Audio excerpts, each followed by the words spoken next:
Iran আমেরিকার শান্তি চুক্তির সমস্ত সম্ভাবনা শেষ হয়ে গেল। যদিও আমেরিকা এবং ইরান তাদের মধ্যে কোনোভাবেই শান্তি চুক্তি হবার সম্ভাবনা আগে থেকেই ছিল না, যেটুকু ক্ষীণ প্রত্যাশা ছিল তাও গতকাল শেষ হয়ে গেল। আমেরিকা এবং ইরান তারা আগামীতে অল্প সময়ের মধ্যেই মহাযুদ্ধে অবতীর্ণ হচ্ছে, তারই সম্ভাবনা এই মুহূর্তে সবচাইতে প্রকট হলো।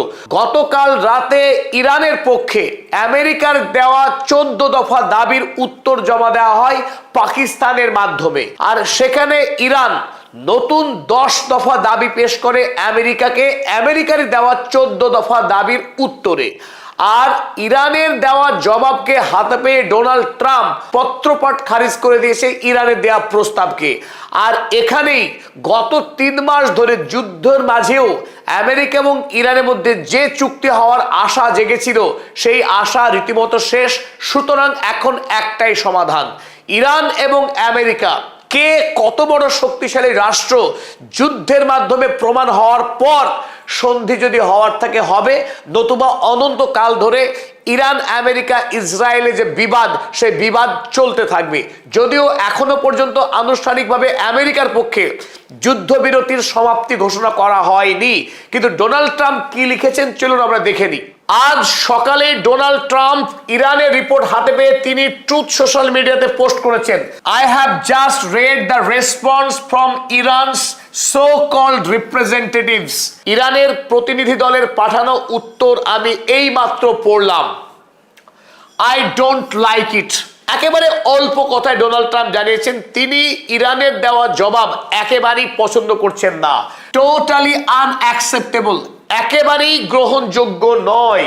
অর্থাৎ ইরানের দেওয়া জবাব আমেরিকা প্রত্যাখ্যান করলো। আর স্বাভাবিকভাবে এই মুহূর্তে আপনার মনে প্রশ্ন জাগতে পারে, আমেরিকার যে 14 দফা প্রস্তাব দিয়েছিল ইরানকে তাতেই বা কি কি ছিল, এবং ইরান তার জবাবে 10 দফার প্রস্তাব পেশ করেছে আমেরিকার কাছে, সেই 10 দফা প্রস্তাবেই বা কি ছিল চলুন আমরা দেখে নিই। আর এই দুই দেশের প্রস্তাবকে পাঠ করবার পরে আপনিও বলবেন, যেমন আমরা বলছি যে ইরান আর আমেরিকার মধ্যে শান্তি চুক্তি সম্ভব নয়, যুদ্ধই একমাত্র সমাধান। চলুন আমরা দেখে নিই।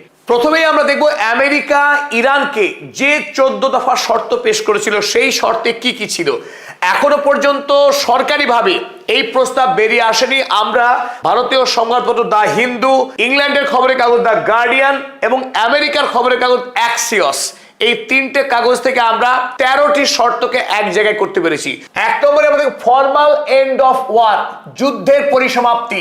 2 নম্বরে ছিল 30 ডে নেগোসিয়েশন উইন্ডো, 30 দিনের আলোচনা শেষে দুই দেশ চুক্তি স্বাক্ষর করবে। 3 নম্বর ছিল মিলিটারি স্ট্যান্ড ডাউন, দুই দেশের মধ্যে কোনো সামরিক সংঘাত থাকবে না।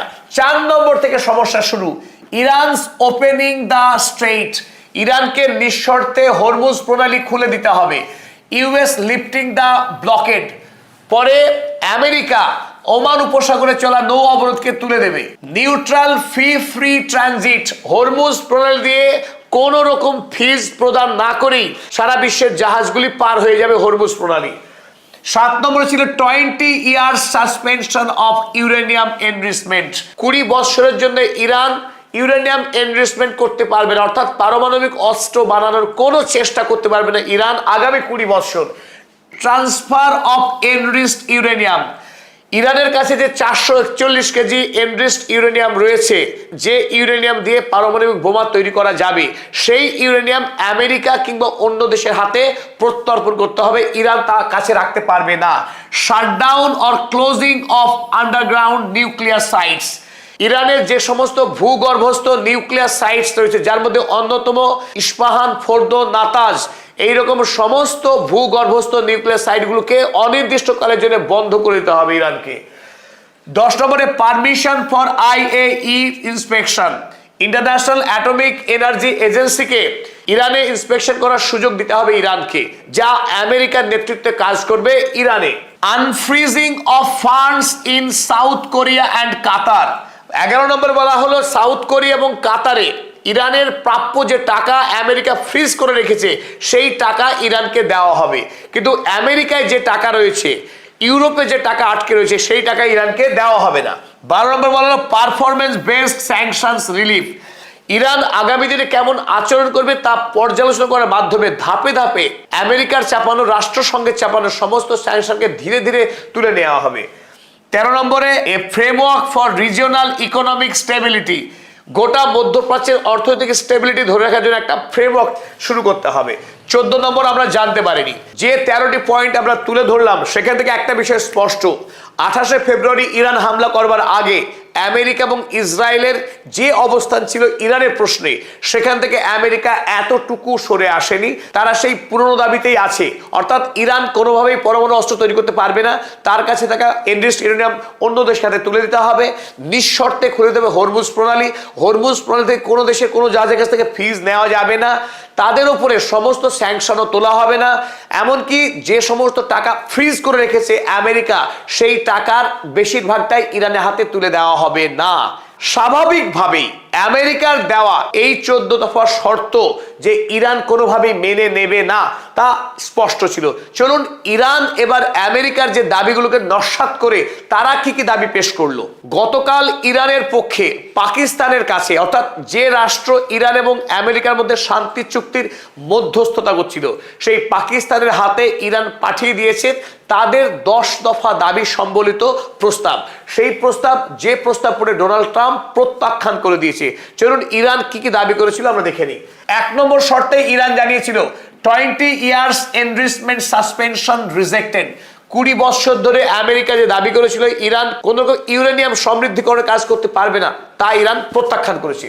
2 নম্বরে highly enriched uranium transfer rejected. অন্য কোনো দেশের হাতে ইরানের কাছে থাকা 441 কেজি যে এনরিচড ইউরেনিয়াম তাদের তুলে দিতে হবে দাবি করেছে আমেরিকা, সে দাবিও ইরান প্রত্যাখ্যান করেছে, ইরান মানবে না। 3 number closing of nuclear sites rejected. ইরানের যে গুরুত্বপূর্ণ পরমাণু কেন্দ্রগুলো রয়েছে মাটির গভীরে, যেখানে ইউরেনিয়াম সমৃদ্ধিকরণের কাজ বা আগামীতে বোমা প্রস্তুতিকরণের যে কাজ মাটির গহ্বরে হয়, সেই সাইটগুলোকে আমেরিকা দাবি করেছিল বন্ধ করে দিতে হবে। ইরান সেই দাবিকে ছুঁড়ে ফেলেছে। ইরান কোনো অবস্থাতেই নাতাজ, ফোর্দো বা ইস্পাহানের পরমাণু কেন্দ্রগুলো বন্ধ করবে না। 4 number immediate US primary and secondary sanction lift. চতুর্থত অবিলম্বে আমেরিকাকে প্রাইমারি এবং সেকেন্ডারি লেভেলের যত স্যাংশন ইরানের উপরে চাপিয়েছে সমস্ত স্যাংশন তুলে দিতে হবে। 5 নম্বর ওয়ার রেপারেশন। ইরানে হামলা করে আমেরিকা এবং ইসরায়েল যে মারাত্মক অর্থনৈতিক ক্ষতি করেছে ইরানের, বাড়িঘর ভাঙা, স্কুল হাসপাতাল ভাঙা এবং অসংখ্য সাধারণ নাগরিককে খুন করা, সমস্ত ঘটনায় আমেরিকাকে একটি নির্দিষ্ট পরিমাণ ক্ষতিপূরণ দিতে হবে ইরান সরকারের হাতে, সেই ক্ষতিপূরণ দেওয়া আবশ্যিক। 6 নম্বর দাবি করেছেন unconditional unfreezing of all global assets. সারা পৃথিবীর বিভিন্ন ব্যাংকে, বিভিন্ন রাষ্ট্রের কাছে যে সমস্ত টাকা আমেরিকা ফ্রিজ করে রেখেছে ইরানের, কারণ সেই টাকাগুলো ডলারে ছিল, ডলারে থাকার কারণে আমেরিকার অ্যাডমিনিস্ট্রেশন ইরানের সেই সমস্ত অ্যাসেটকে ফ্রিজ করে রেখেছে।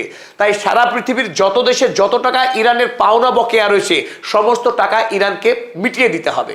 যে টাকার পরিমাণ 150 বিলিয়ন থেকে 500 বিলিয়ন ইউএসডি পর্যন্ত হতে পারে। আর এখান থেকে বোঝা যাচ্ছে যে কি বিপুল পরিমাণ ইরানের টাকা আমেরিকা ফ্রিজ করে রেখেছে। 7 number sovereignty over the strait. Hormuz প্রণালীকে ইরানের অখণ্ড রাষ্ট্রীয় অংশ বলে মেনে নিতে হবে আমেরিকাকে। 8 নম্বর রিজিওনাল নন অ্যাগ্রেশন প্যাক্ট। এবং মধ্যপ্রাচ্যে আর আগামীতে ইসরায়েল বা আমেরিকা ইরানকে আক্রমণ করবে না, এই শর্তে মুচলেকা দিতে হবে।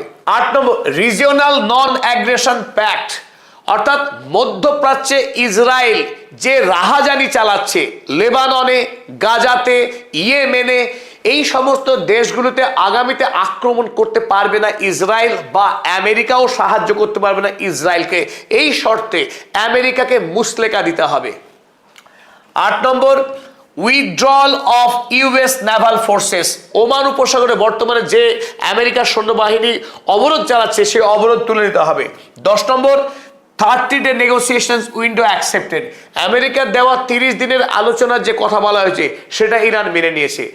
ইরানের অবস্থা এবং আমেরিকার অবস্থা সম্পূর্ণ বিপরীত। আমেরিকা যখন চাইছে ইরান কোনোদিনই পারমাণবিক অস্ত্র তৈরি করতে পারবে না, সেখানে ইরান সেই শর্ত মানতে নারাজ, অর্থাৎ ইরান আগামী দিনে পারমাণবিক অস্ত্র বানাতে প্রস্তুত। 2 নম্বর হরমুজ প্রণালী। হরমুজ প্রণালীকে আন্তর্জাতিক জলসীমা বলছে আমেরিকা। ইরানের তার উপরে কোনো কর্তৃত্ব নেই দাবি করছে আমেরিকা, সেখানে ইরান দাবি করছে হরমুজ প্রণালী এবং সেই জলসীমা ইরানের রাষ্ট্রীয় অংশ। সুতরাং সেখান দিয়ে পার হতে গেলে আন্তর্জাতিক সমস্ত জাহাজকে ইরানের শর্ত, ইরানকে ফিস দেওয়া, সমস্ত কিছু মেনে নিতে হবে। এবং আমেরিকার যত পরমাণু কেন্দ্র রয়েছে সবগুলিকে বন্ধ করাতে চাইছে আমেরিকা, খুলে দিতে চাইছে IAEA এর ইন্সপেকশনের জন্য ইরানের সমস্ত পরমাণু কেন্দ্র। যে IAEA কাজ করে আমেরিকার হাতের পুতুলের মতো। এই সমস্ত প্রস্তাবকে ইরান ঘৃণা ভরে প্রত্যাখ্যান করেছে। আর ইরানের দেওয়া এই 10 দফা দাবি পড়ার পর ডোনাল্ড ট্রাম্প আজ ফুৎকারে উড়িয়ে দিয়েছেন, অর্থাৎ ইরানের দেওয়া প্রস্তাব আমেরিকা গ্রহণ করছে না। একদিকে ইরান আমেরিকার প্রস্তাব গ্রহণ করছে না, ঠিক অনুরূপভাবে ইরানের দেওয়া প্রস্তাবও আমেরিকা গ্রহণ করছে না। তাহলে সমাধান কি? সমাধান যুদ্ধ। এই মুহূর্তে আমাদের ঘোর আশঙ্কা যে আরো একবার মহাযুদ্ধ শুরু হতে যাচ্ছে ইরানের মাটিতে। আমেরিকা এবং ইরান যতদিন না পর্যন্ত মহাযুদ্ধে জড়িয়ে একটা ভয়ঙ্কর ধ্বংস হচ্ছে এবং একটি রাষ্ট্র সম্পূর্ণরূপে পরাস্ত হয়ে অপর রাষ্ট্র বিজয়ী হচ্ছে, ততক্ষণ এই দুই রাষ্ট্রের মধ্যে সংঘাত শেষ হচ্ছে না। তবে একথা খুব জোর দিয়ে বলা শক্ত যে এই যুদ্ধ আগামী কালই শুরু হচ্ছে নাকি 6 মাস পরে শুরু হচ্ছে সেটা ভবিষ্যৎ বলে দেবে। তবে ইরান যে আমেরিকার বিরুদ্ধে যুদ্ধ করবার জন্য সম্পূর্ণরূপে প্রস্তুত রয়েছে, তারা প্রস্তুতির কোনো ঘাটতি রাখেনি, সে কথাই কাল ইরানের সর্বোচ্চ ধর্মীয় নেতা আয়াতুল্লাহ মুস্তফা খামেনির সঙ্গে সাক্ষাৎ করেছেন ইরানের খাতামাল আম্বিয়ার টপ কমান্ডার আলী আব্দুল্লাহি আলিয়াবাদী। গতকাল কমান্ডার আলিয়াবাদী তিনি টোটাল ব্রিফিং করেছেন মুস্তফা খামেনেইকে। বর্তমানে ইরানের প্রস্তুতি কতটা, কোন সৈন্যবাহিনী কি অবস্থায় আছে, তাদের কাছে কত পরিমাণ অস্ত্র মজুত রয়েছে, তার বিস্তারিত তথ্য প্রদান করেছেন সর্বোচ্চ ধর্মীয় নেতা মুস্তফা খামেনেইকে। আর এই খবর আজ প্রকাশিত হয়েছে চীনের সংবাদপত্র জিনহুয়ামে। চলুন আমরা দেখে নিই হেডলাইনগুলো চটপট। Iran commander meets Khamenei, সেইজ forces highly prepared. ইরানের কমান্ডার খামেনির সঙ্গে সাক্ষাৎ করেছেন এবং জানিয়েছেন যে ইরানের সৈন্যবাহিনী উচ্চ পর্যায়ের প্রস্তুতি সম্পন্ন করেছে to confront any hostile action, ইরানের বিরুদ্ধে যে কোনো আক্রমণকে মোকাবেলা করার জন্য। চীন লিখেছে top military commander meets Iran supreme leader, briefs on military readiness. ইরানের সরকারি সংবাদপত্র Islamic Republic of Iran broadcasting তারা একটি টুইট করেছে। সেই টুইটে লেখা হয়েছে according to Tasnim news agency, তারাও তাসনিম নিউজ এজেন্সিকে কোট করেছে, Abdullahi presented a report on the preparedness of Iran's arm forces. ইরানের আর্ম ফোর্সের প্রস্তুতি নিয়ে ব্রিফ করেছেন Mustafa খামেনেইকে, encompassing the army, the IRGC, the law enforcement, border guard forces and the defense ministry and the Bazid forces। ইরানের যতগুলো সৈন্যবাহিনীর শাখা প্রশাখা রয়েছে সমস্ত শাখা এই মুহূর্তে যুদ্ধের চূড়ান্ত প্রস্তুতি নিয়ে অপেক্ষা করছে যদি আমেরিকা বা ইসরায়েল কিংবা আরব আমির শাহীর মতো রাষ্ট্রগুলো মিলিতভাবে ইরানের উপরে ঝাঁপিয়ে পড়ে। ইরান তার যোগ্য জবাব দেবে এবং হরমুজ প্রণালীকে তারা রক্ষা করতে বদ্ধপরিকর। আগামী দিনে পারমাণবিক অস্ত্র প্রস্তুতি এবং বাণিজ্যিকভাবে ইরানকে একটি শক্তিশালী রাষ্ট্র গড়ার সমস্ত প্রস্তুতি সম্পন্ন করেছে। এরই সাথে আমাদের এই নিবেদন শেষ করলাম। আমরা সতর্ক দৃষ্টি রেখেছি ইরানের প্রত্যেকটি ঘটনার উপরে। আমেরিকা বা ইসরায়েল কিংবা আরব আমিরাতের মতো রাষ্ট্রগুলো যারা নিরন্তর ইরান বা মুসলিম বিশ্বের উপর যে ষড়যন্ত্র করছে তার প্রত্যেকটি খবরের খুঁটিনাটি নিয়ে আপনাদের সামনে আমরা নিয়মিত হাজির হচ্ছি। তাই পদাতিক চ্যানেল এখনো পর্যন্ত যারা সাবস্ক্রাইব করেননি সাবস্ক্রাইব করুন এবং যারা আমাদের কাজকে পছন্দ করেন